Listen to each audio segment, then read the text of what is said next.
আমি কারে বলে করবো, আমি কারে বলে করবো।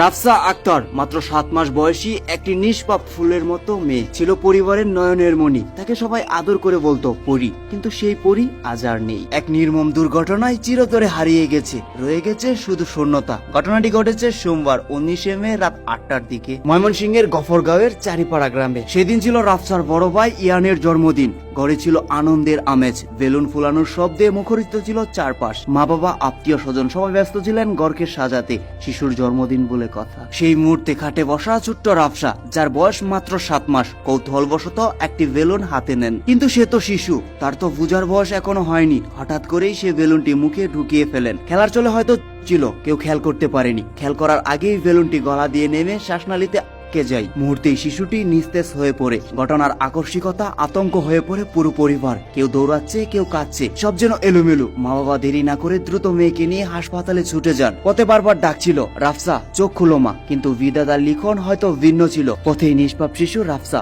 তোর কোলে ডলে পড়ে। আজ জন্মদিনের ঘরে